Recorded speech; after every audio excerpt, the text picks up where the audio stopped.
So early in the morning, manguha ta og kamunggay kay akong sudanon. Sudan sa pobre. Sudan namong mga pobre. Pero lami ni para sa amua. Ang kamunggay baw. Habang ako'y makakain pa ng preskong malunggay, ala sige, banat utaon kini kay. So na this one, mawawala na ito ang kamunggay ng nanay. Dahil ito'y mamamatay na sa lamig. Sa lamig ng pag-ibig. So magulay na ta, magharos og kamunggay. So butangan nato ni og kamatis nga galing pud sa ato ang garden. Ito maghiwa tayo ng ating mga lamas. Galing ito sa garden ko. Iyan. May na-harvest pa rin ako kahit papaano, no? Tuloy-tuloy pa rin. Lalo na yung ampalaya ko. Hala ka diha. Alam niyo mga nanay, takot talaga ako sa kutsilyo. Talaga sa totoo lang. Pero wala akong choice. Kailangan kong humawak.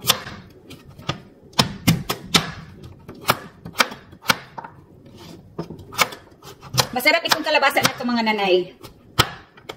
Okay. Breakfast ko ito.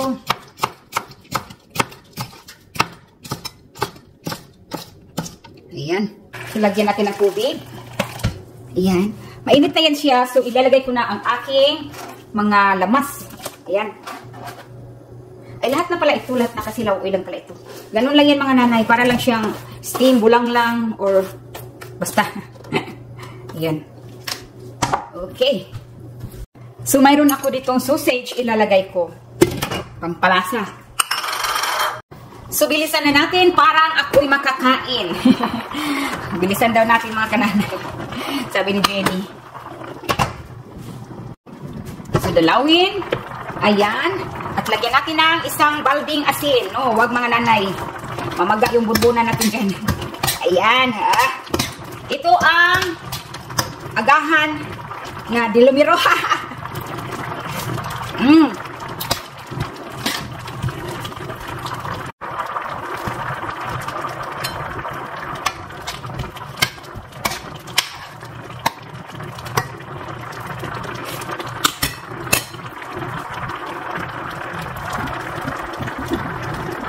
Ang pinakaaantay, ang maglagay sa plato. Kasi gutom na ang Nanay Jenny. Ayan, naninilaw-nilaw ang ating sabaw. Halina kayo, kayo'y kakain na. Mabilisan lang itong breakfast na ito. Healthy. Walang maraming achichiburechi. Kuntian lang yung kanin natin, kaya na, maglubot ani. At huwag natin kalimutan ang ating, agoy, tuyo ng buhay. Agoy. Lamig pa mga nanay. Kumain kayo ng gulay. Kaya ang gulay pampatirik ng mata. Joke lang mga nanay. Pampahealthy. Ang ibig ko sabihin.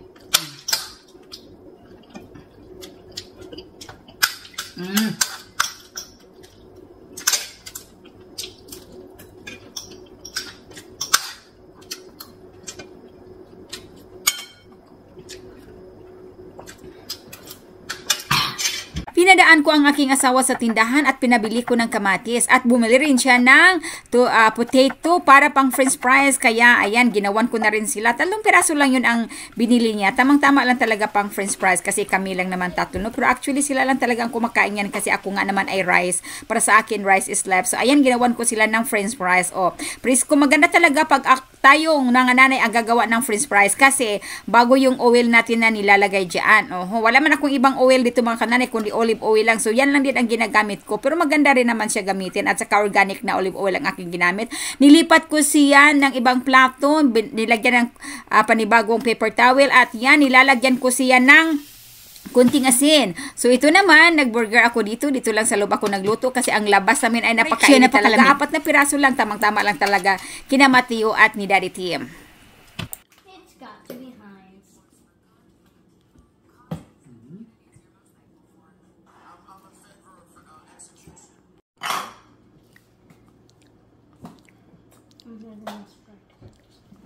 Very simple. Put in the grilled. Gumawa ng french fries. Done.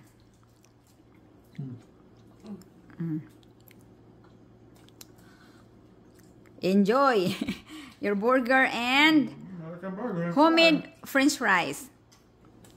fine. That's the best.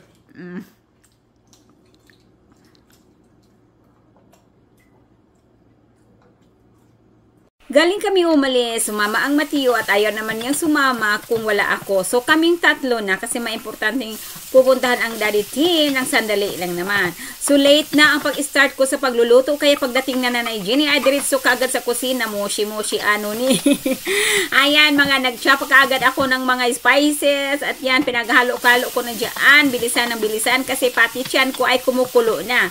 Nang dahil nga tayo ay nanay, kailangan talaga natin gampanan natin ang ating trabaho sa pagluluto. Parang may kakainin ang ating anak at asawa. Kasi ang asawa natin ay nagtrabaho, naghanap buhay. Ang nanay ay nasa bahay lang. So ito yung luto na back and forth. Chat tayo dito. Habang pinakuluan ko ang niluluto ko, nag-ano siya doon, nag-workout siya doon. Ako naman ay umatras ako dito sa aking hugasan. Kasi parang walang kalat at maya-maya ng konti. Kunti na lang ang aking hugasan. So, kaya bilis-bilis ang nanay. Habang ayaw kong tumayo lang doon at magantay. So, kailangan may gagawin ako. Kaya mushi-mushi ni. Ayan na.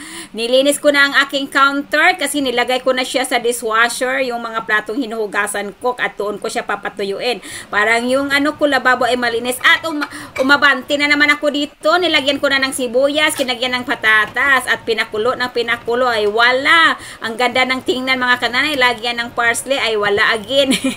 So, ayan, kumulo ng kumulo. Pinalambot ko ang aking patatas at saka yung carrots ko. At nilagyan ko na ng coconut milk. Ayan, mga nanay, kasi paborito ito ni Matthew, no? At nilagyan ko rin ng carrots kasi parang may gulay naman sila.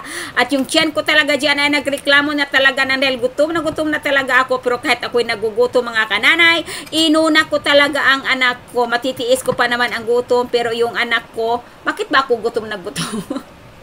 Dami namang pagkain, pero ayan na nga mga nanay, na late na nga ang pagluto ko, kaya ako nagutom na. So, ayan, wala, magplating na ang Nanay Jenny. Ayan, tapos na creamy ang dating. Kailangan talaga ay masatisfied ang aking mag-ama sa kanilang hapunan. So, ayan, mahirap din mag-isip kung ano ang lulutuin mga nanay, no? O, sige na. You want your rice too? Matthew? You want sauce on your rice? Yeah. Okay, there you go. Is that all the chicken? Yes, they still have down there. Plenty of chicken, Matthew. Okay. Yay. Okay, hold on because that is very hot. It's hot, Matthew. Let Mommy slice it up so they're cool. See that one? Smoking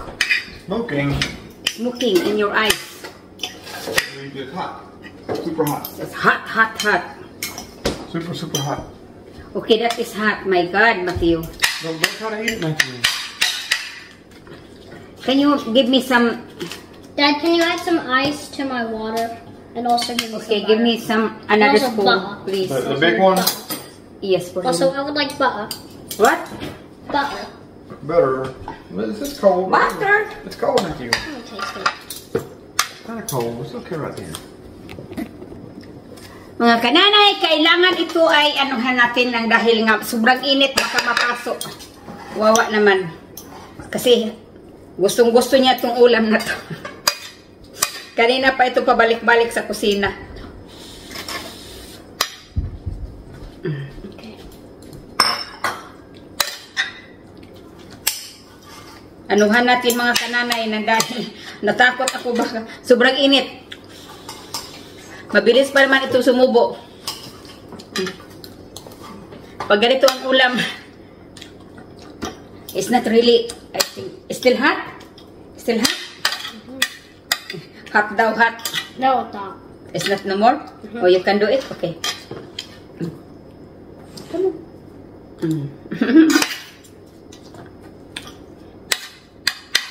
Takot ako baka mamaya mapasok. Come on. Put the one in your mouth.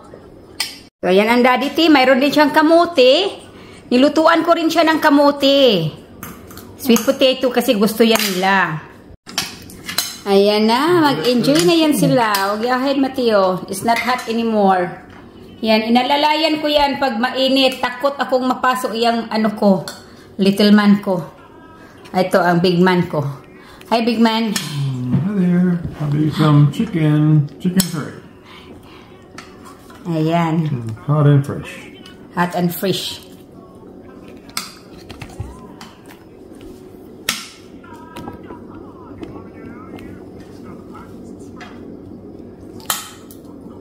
Ito mga nanay, kakain ako kasi tapos na yung anak ko.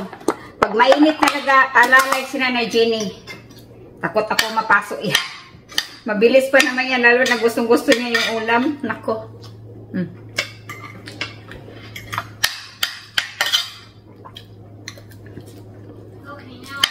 Meron akong red fish. Red sam?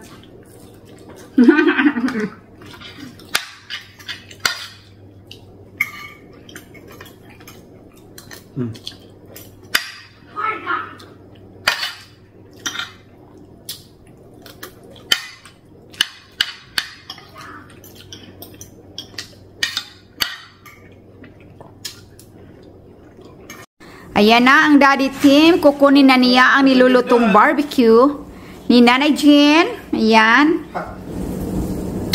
Okay.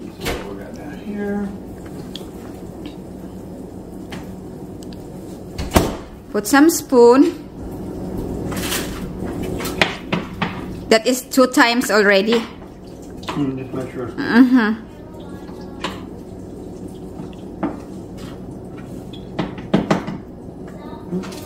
That's hot.